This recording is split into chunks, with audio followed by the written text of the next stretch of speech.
खिलाफ छात्र छात्राओं को ही नहीं, इस मध्य प्रदेश के एक एक युवा को, चाहे पीएससी की तैयारी कर रहा हो नहीं कर रहा हो, सबको इस सरकार के खिलाफ और इस सिस्टम के खिलाफ खड़े होने की जरूरत है।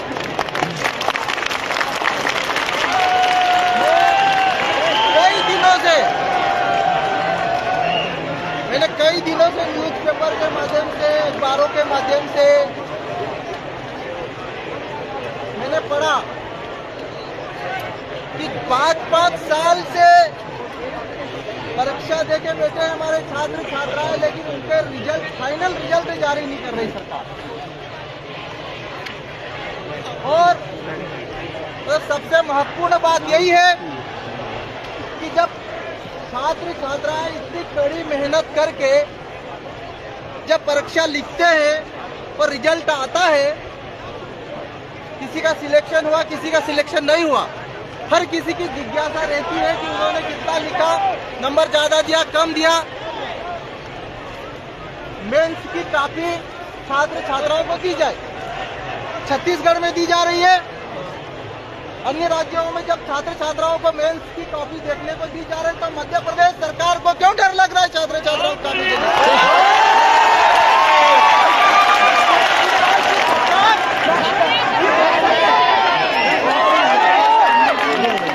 सारे और ये अब कहीं मैं आप लोग को यही बताना चाहता हूं कि ये कापियां इसलिए दिखाना नहीं चाहती है क्योंकि ये पूरी भ्रष्ट सरकार है, जो इनके परिचित है, जहां इनकी सेटिंग होती है।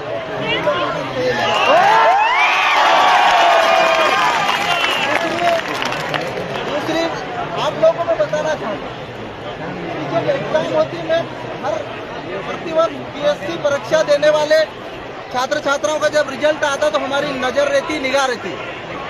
हर बार परीक्षा में 5 से 10 प्रश्न जानबूझकर गलत करते हैं।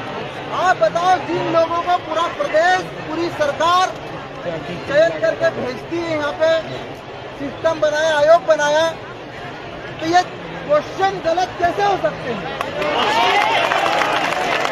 यूपीएससी परीक्षा ले रहा है, पूरे देश के लाखों बच्चे उसमें बैठते, एक ही प्रश्न उसका गलत नहीं होता, लेकिन मध्य प्रदेश पीएससी के प्रश्न गलत कैसे हो सकते हैं?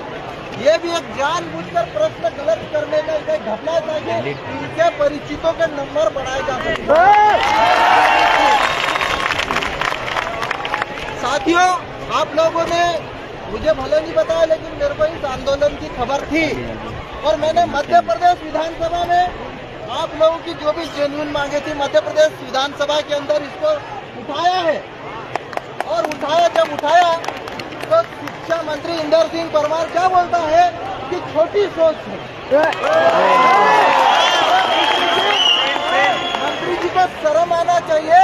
हमारे छात्र छात्राओं की एज हो रही है, 5-5 साल में रिजल्ट आ रहे हैं भैया।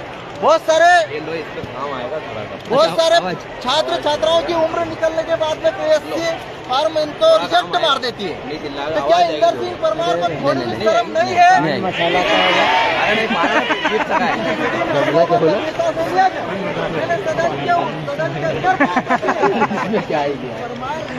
माइक है, मैं भी समझा। पान मसाला आयोग लेता है, हाईकोर्ट लेता है। अरे भाई, सरकार किस काम की जब आयोग ले रहा है, जब घपले हो रहे हैं, भ्रष्टाचार हो रहा है, तो एक्शन लेने की जिम्मेदारी मंत्री की है, सीएम की है। लेकिन सीएम और मंत्री बोलते हैं कि ये तो छोटी सोच है, छात्रों की आवाज उठाए। मैंने आवाज मांग करी थी। एक और महत्वपूर्ण बात आप लोगों को बताना चाहता हूँ। मैंने कहा कि नॉर्मलाइजेशन पद्धति में जो घोटाला हो रहा है, वो मध्य प्रदेश में पूरे देश का सबसे बड़ा घोटाला है। हम लोग पढ़ाई करते थे, मैक्सिमम 100 नंबर जैसे लाना है, अभी 101 नंबर आ रहा है। वन नेशन वन इलेक्शन की बात करती है, तो एक वन डे वन एग्जाम की बात क्यों नहीं करती?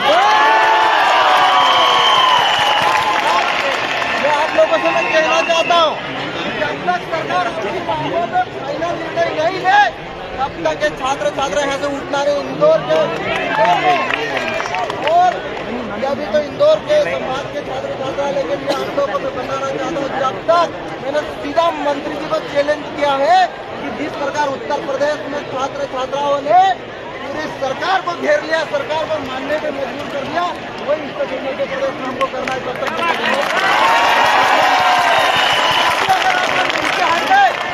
तो सरकार की मनमानी चलती रहेगी, क्योंकि आज इनकी बेईमानी के कारण हजारों छात्र छात्राओं का भविष्य बर्बाद हो रहा है, हजारों युवा बेरोजगारी में घूम रहे हैं। सरकार को नहीं दिखाई देता है, क्योंकि सरकार ने आंखों पे पट्टी बांध के रखी है। मेरे भाइयों, ये संघर्ष जारी रहे जब तक आपकी मांग नहीं मानी जाए, न किसी सिस्टम को करने की जरूरत है, न सरकार की जरूरत है।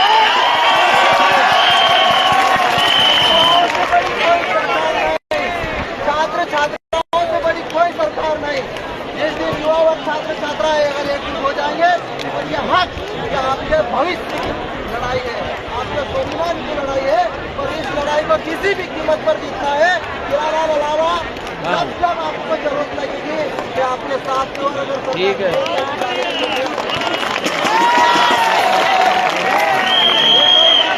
बताना चाहता हूँ, मध्य प्रदेश एकमात्र ऐसा राज्य है जहाँ पर जाति देखकर इंटरव्यू लिया जाता है।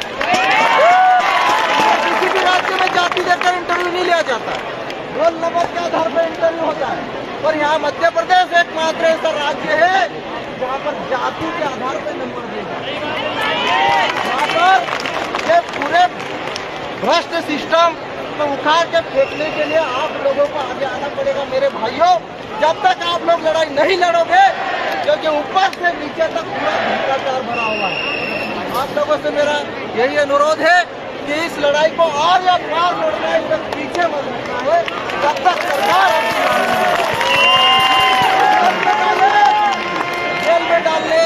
जेल में जाने के लिए तैयार रहो। और मैं इंदौर प्रशासन को कहना चाहता हूँ, यहाँ पर इतनी सारी बच्चियाँ, इतनी सारी छात्र छात्राएं यहाँ पर बैठी हुई है, आज इनको थोड़ी सी व्यवस्था करने में शर्म आ रही है। लेकिन मैं बताना चाहता हूँ मध्य प्रदेश सरकार को, अगर आप लोगों ने छात्र छात्राओं को अनदेखा किया, आप लोगों ने इन छात्र छात्राओं की बात नहीं मानी, तो इंदौर से भी उखाड़ के फेंकेंगे, भोपाल से भी उखाड़ के फेंकेंगे, और दिल्ली से भी उखाड़ के फेंकेंगे। साथियों, मैंने बहुत सारे बिंदु विधानसभा में रखे, बहुत सारे बिंदु विधानसभा में रख के छूट गए, क्योंकि मंत्री जी को तकलीफ हो रही थी। छात्र छात्राओं की बात उठाते ही उनको ब्लड प्रेशर बढ़ गया और मंत्री जी सकपका गए। अरे सरकार ऐसी होनी चाहिए जो छात्र छात्राओं की बात माने, सुने, भ्रष्टाचार खत्म करे।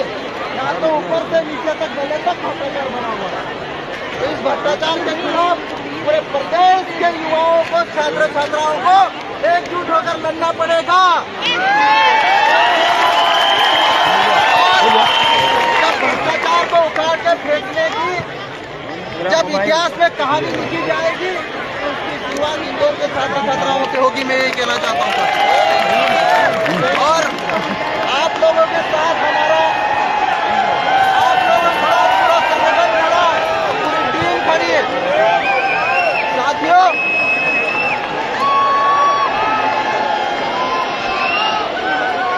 मैं आप लोगों का आखिरी में एक बात बोलना चाहता हूँ, इस लड़ाई में पीछे मत हटना। हर जिले, हर व्यक्ति, हर स्तर पर और कल से आपके साथ पूरे मध्य प्रदेश में छात्र छात्र खड़े रहेंगे। साथियों, अलावा आप लोगों के लिए विधानसभा में भी लड़ेगा, सड़क पर भी लड़ेगा, और आपके पास जेल जाने की जरूरत पड़ी तो मुझे बुलाने की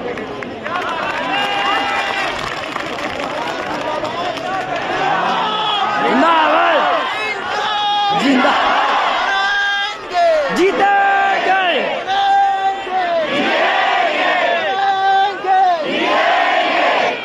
तेरी तानाशाही नहीं चलेगी, नहीं चलेगी, तेरी तानाशाही नहीं चलेगी, नहीं चलेगी, तेरी तानाशाही नहीं चलेगी, नहीं चलेगी। हम सब एक हैं।